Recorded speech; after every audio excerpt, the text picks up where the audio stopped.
Hi friends, എല്ലാവർക്കും നമസ്കാരം. ഇന്ന് ഒരു ടിപ്പ് വീഡിയോ ആണ്. വീട്ടമ്മമാർക്ക് വളരെ പ്രയോജനപ്പെടുന്ന ഒരു വീഡിയോ ആണിത്. ഒരു ടിപ്പാണ്. അതായത് നമ്മൾ നമുക്ക് പെട്ടെന്ന് ജോലി തീർന്നു കഴിയുമ്പം കടുക് വറുക്കുന്നത്, താളിച്ചൊഴിക്കുന്നതൊക്കെ പിന്നീട് അത് ചെയ്യാൻ വളരെ ഒരു പ്രയാസമാണ്. എന്ന് വെച്ചാൽ പിന്നെ അതൊരു ജോലി കൂടിയാണ്. അതുകൊണ്ട് നമുക്ക് അത് കുറച്ച് കൂടുതൽ വറുത്ത് സ്റ്റോർ ചെയ്ത് വെക്കുന്നത് എങ്ങനെയാണെന്ന് നോക്കാം. അതായത് ഇങ്ങനെ നമ്മൾ ചെയ്ത് വെച്ചാൽ നമുക്ക് ഒരാഴ്ച അല്ലെങ്കിൽ രണ്ടാഴ്ച നമുക്ക് ഇത് ഉപയോഗിക്കാൻ പറ്റും.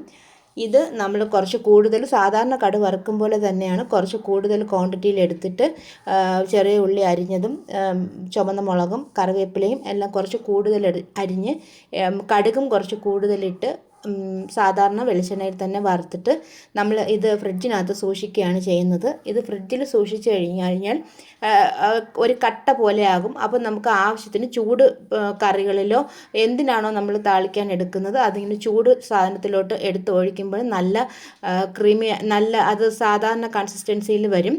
അപ്പം ഇത് എല്ലാവർക്കും ഉപയോഗപ്രദമായ ഒരു ടിപ്പ് തന്നെയാണ്.